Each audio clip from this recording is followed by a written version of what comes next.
same 24 as me. Do something.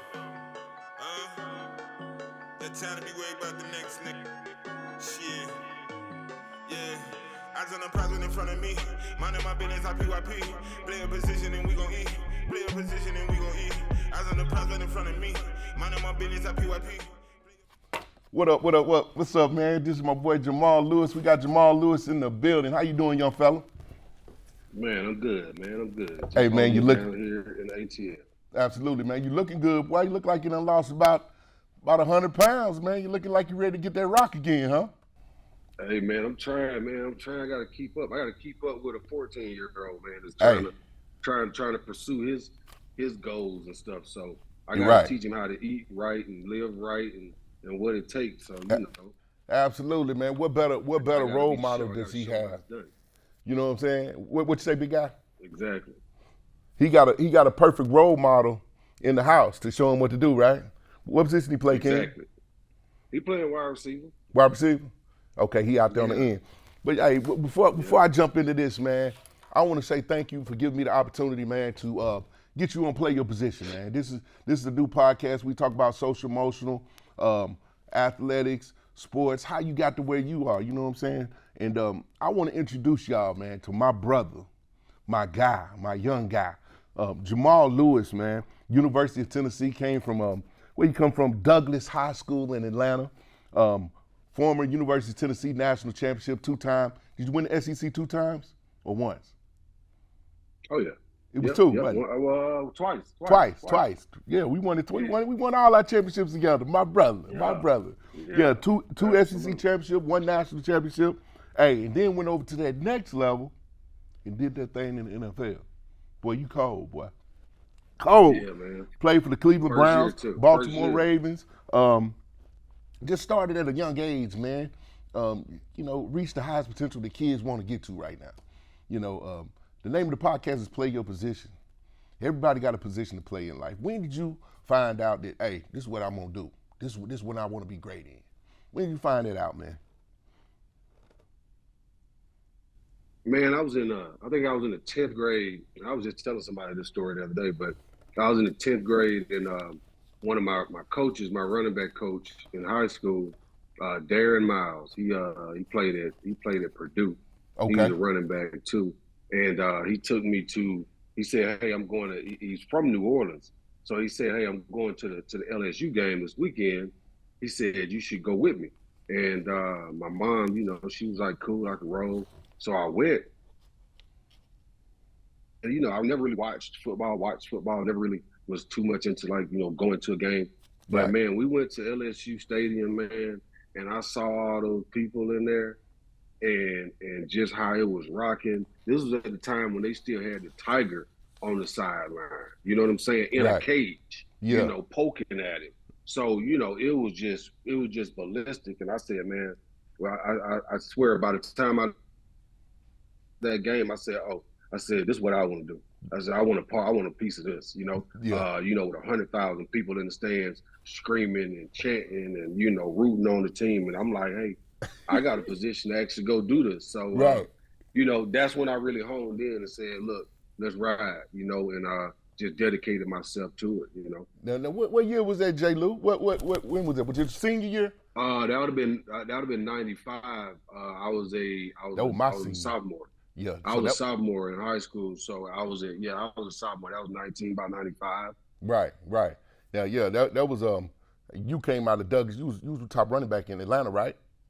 You was one of the top. In Atlanta in the state. It was me and another running back named Jasper Sanks. That went to Georgia. Ended up going to Georgia. We was ranked, as top 1 or 2 running backs in the state or whatever. And I came along a little late, or whatever. Yeah.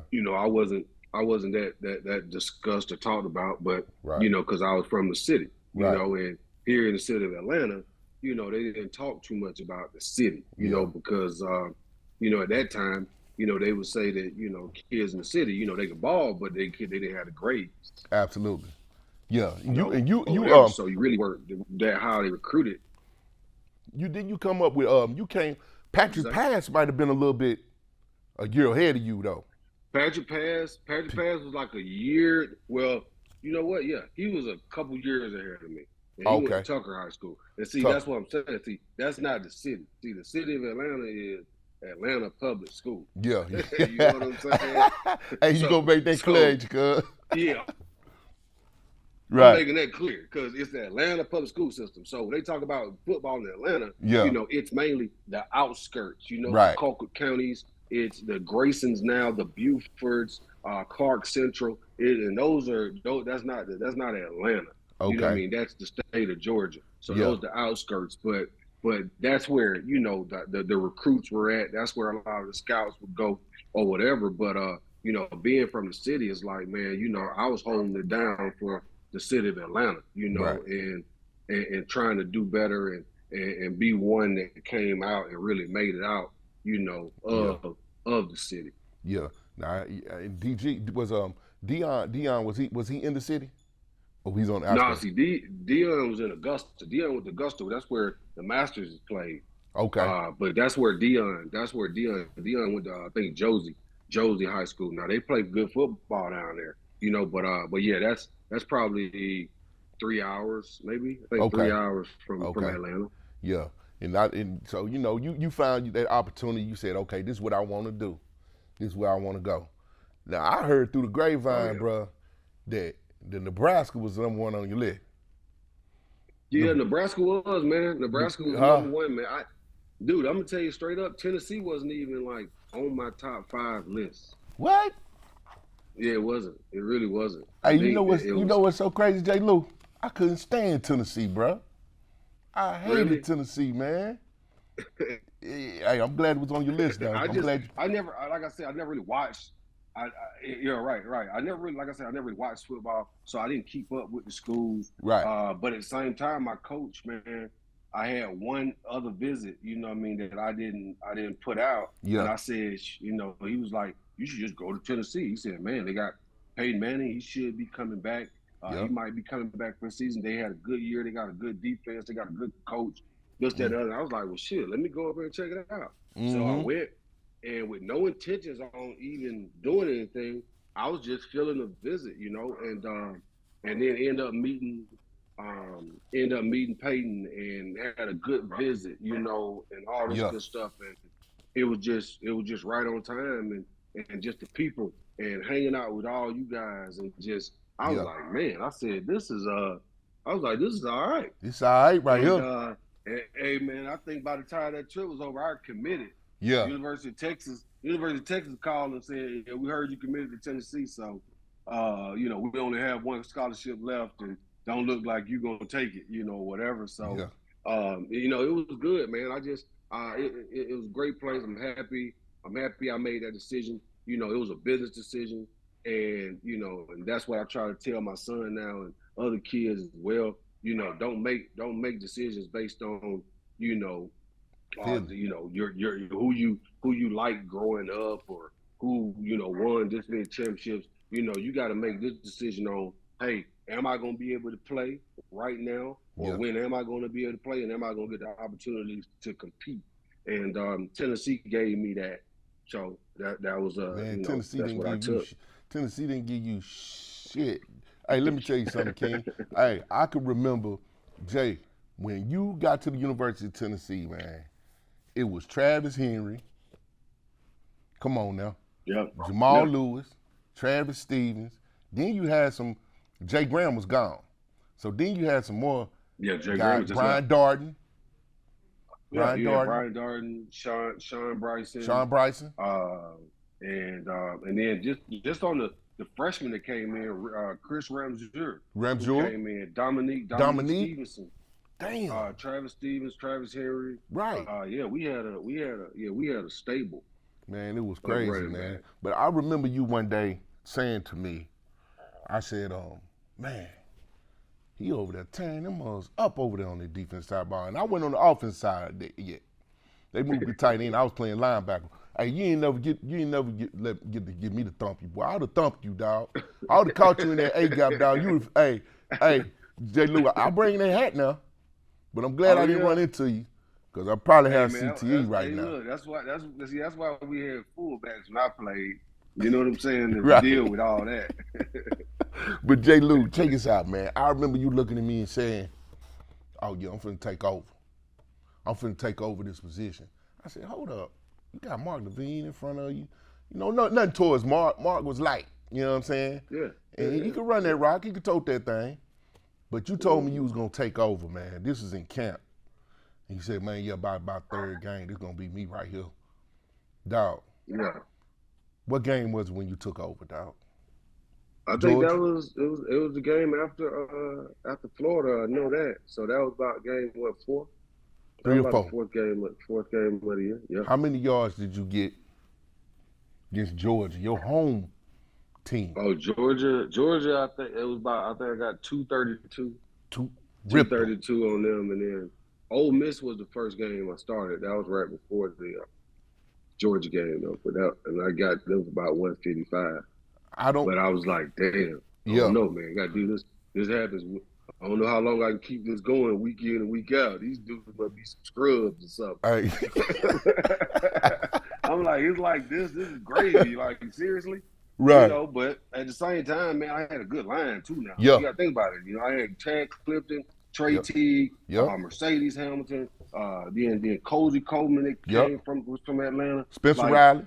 And them dudes, Spencer Riley, these dudes, and some dudes like Cozy, I don't think he even started just yet, but he might have did. But at the same time, you know, we had some guys up front, you know, and man, I remember that, and I can remember in training in training camp in camp, whatever we called it. Look, it was like hell week, if you ask me, because it was real camp. Yeah. And I remember Peyton came to my room, and he had about 3 pieces of paper with him. He knocked on my door. I thought he was joking, you know, whatever, because you know how he was. Yeah. And I was like, I was like, "What's up?" And he's like, he said, "You in there? Let me in," you know. So he had a few pieces of paper with him, and he sat down and he said, "Hey," he said, you want to play?" He said, "You want to play this year?" I said, "I'm like, yeah, what type of question is that?" You know? Right.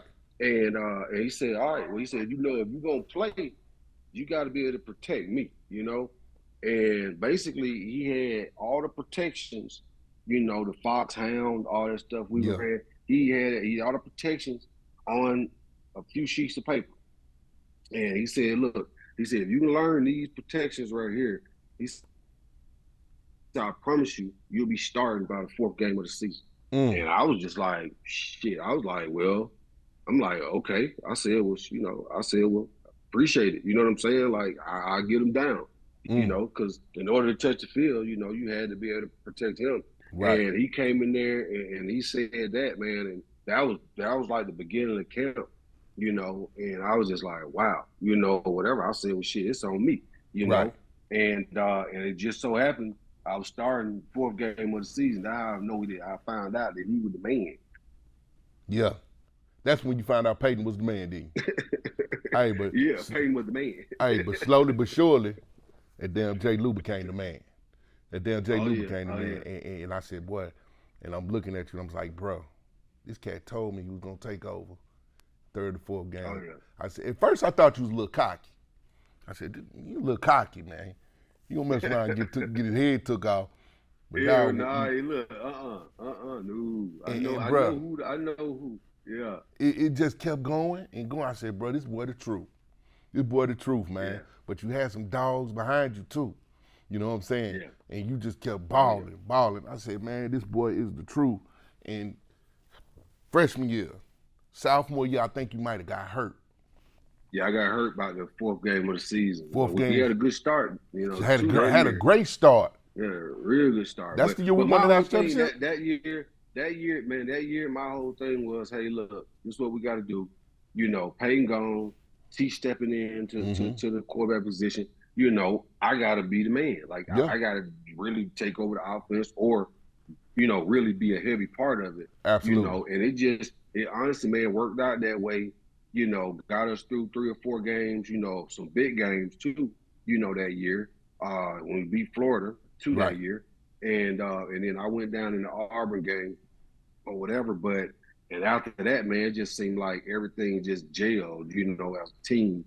And man, y'all just, I mean, I remember just taking off, like, Yeah. you know, then Cheese, you know, Travis And and all that. Travis took over and they just unloaded, you know what I Yeah. mean? Like, we were strong, man. We were strong. We Very competed, strong. you know what I mean? We Yeah. competed against each other, you know, and we held each other accountable, you know, whatever. But, you know, that's just what it was, man. I think I think that time, you know, just for how it helped groom me, you know, Yeah. for going into the league, you know. Right. Yeah. Transitioning over into the NFL, and you just said something that was real important, J. Lou. A lot of these kids out here, they see the glorified what football now, but they are getting to the point where they understand it as a business right now because they can make that money. You got your NIL deal in '97, so. Hey, So, no, man. Hey, look, if that was an NIL deal, that was an SMALL deal, very small. see, we didn't know that about the NIL deals then, but like you said, think about you see how I snuck that in there on you, didn't I? The Yeah, I see. accountability piece, man. You know, what these kids haven't learned. You was accountable for, you got hurt, got back, came back your junior year, and left your junior year. Didn't even give him your senior year. Left. Boy, if you'd have gave him that senior year, boy. Gave him your junior year, left your junior year, and transitioned over into the NFL. Cleveland Browns, rookie year. Great year, right? Balled out. Oh, yeah. Put up numbers. And just ecstatic, man. I'm like, I'm proud of you. You know, I didn't get the opportunity to stick or get that opportunity to get on the squad to make it happen, but I lived through you, brother, and I appreciate that, man. Oh, yeah. Man, you know I still that's do. What's up, man. And love That's y'all what's up, cats, man. Y'all my dudes. You, Al, like brothers, you know what I'm saying? How did that transition over into the NFL, the accountability piece, man? You know, Man, just the fact that coming in, you know, and being able to start, you know, on a team full of veterans, you know, and me do my part, you know, whatever, and know, like you say, play your position. You know, I knew how to play my position on the fact that, you know, you got Al Wilson over, you got the Leonard Little, you know, you got the Trey T, you got Peyton Manning, right? You got T Martin behind him, you know, got Travis. I got guys that are, you know, I'm competing against. Right. That basically, man, we just holding each other accountable, whether it's on the field or off the field. Yes. You know, or somebody messing up or somebody not getting it done or whatever, no matter where it was. Yeah. I think that we was just so tight knit that it wasn't like, hey, nobody will get no fights or no junk like that. It was just more of, hey, look, you understood that when Al Wilson is talking to you or whatever, telling you something, you listening, you know? Right. And I think that just rolled all the way down, and that's what made us so strong, man. And that's what make good teams, you know, and championship teams. Yeah. And being on 2 levels, you know, to go win a championship in the pros, you know, I already knew what that felt like and looked like because we had just did it in '98.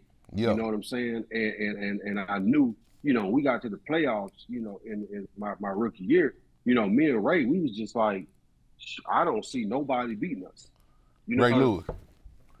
I mean, I don't see nobody beating us, you know, in the stretch. And it was just like dominate, you know what I mean? And I saw what that looked like. I just wasn't able to play in that, you know, in '98. But being able to go experience it, you know, in the NFL, it just really helped, you know, and it really just showed like, hey, you know, in college, you know, you got a good rearing.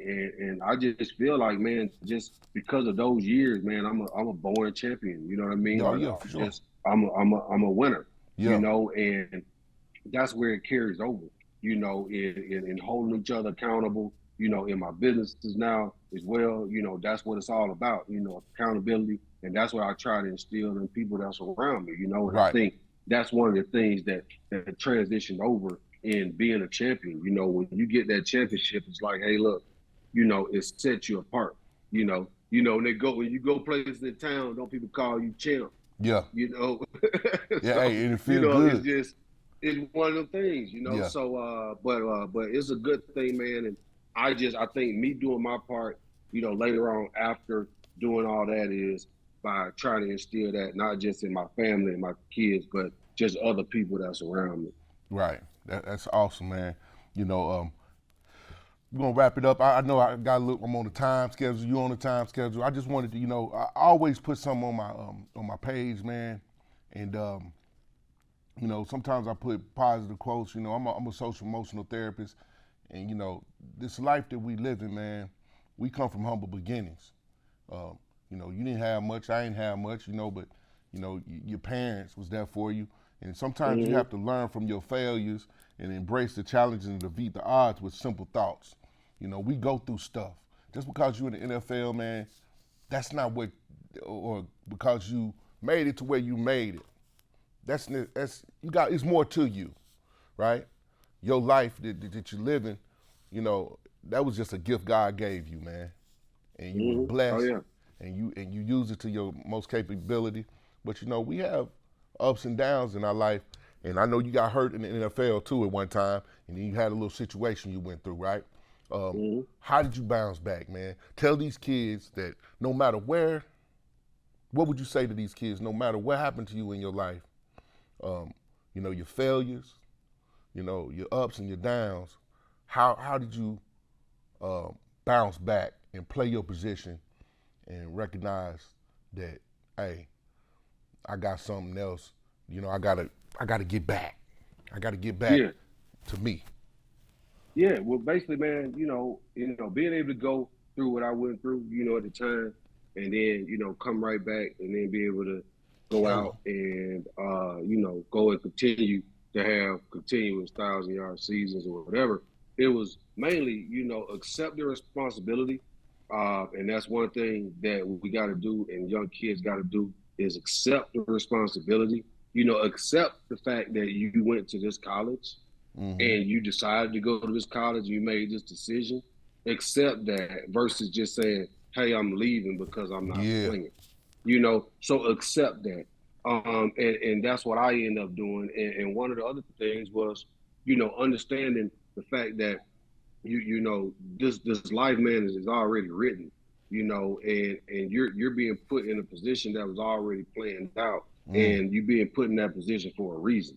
So instead of worrying about what people did to you or what, somebody else, or pointing the finger at somebody else, is mainly, recognizing what did you do, and also why am I in this situation?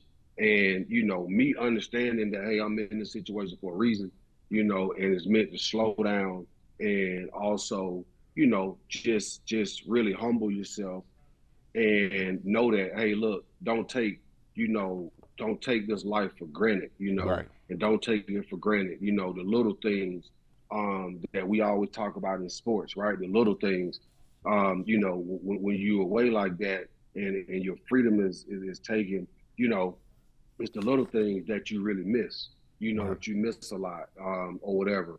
But at the same time, man, it's just holding yourself accountable for your actions and moving on, you know what I mean? And just realizing that, hey, I'm in this position for a reason, and what is that reason? And therefore it's a learning lesson more than just, punishment, you know what I mean? So take it in and just understand that God got he got a plan for you, and you just got to really just do your part, play your position, right? So play your position and do your part, and everything else, will take care of itself. And I think that was how I got through it and was able to bounce back and go, now here I am and I'm cleansed and I'm ready to go, and I understand, my faults and where I'm at, what I mean, and just put him first, what I mean, and just walk it, for him. And that's where it's at. Cause stuff gonna come up, man, stuff gonna come up. Something's gonna happen. But I'm a running back, what I mean? It's instinct, right? Hey, something come up, you gotta be able to jump cut and get to the next hole. Absolutely. And make the best out of that one, Right. So that's about it, man. And I appreciate you bringing me on, whatever to the show, and it's at the end of the day, like you said, it ain't about the NFL, it ain't about the money, It's about the relationships and the resources that you gain on the way, because that's the real gems. You know what I mean? So basically, you know, try and call and say, hey, look, I need you to do this. Guess what? No questions asked. What time, what place, you know what I mean? And let's do it, you know? Absolutely. And those are relationships, and that's what we got, you know what I mean, as being champion. Yeah. Man, I appreciate you, man. I love you. You still motivating people in this world, man. It's about teaching people and talking to them, inspiring people to be great, man. I appreciate you. We're going to do this again, man, because I want more time with you. I'm going to come to Knoxville, and we're gonna have a good time with everybody. And we're trying to make this thing be the #1 podcast. I know it's a couple of people out there I got to fight to get there, but you know what? It wouldn't be worth it if I didn't have to work. You know what I'm saying? I love you, my brother. I love you. I love you too, bro. I appreciate you, man. We're going to talk a little bit more when I get to you, man. But, hey, I love you. Thank you. I appreciate you, and I'll talk to you soon, King. All right? Hey, man. Love you too, man. My boy. Stay up. Respect, man. Later. Peace. Eyes on the prize right in front of me. Minding my business at PYP. Play your position and we gon' eat. Play your position and we gon'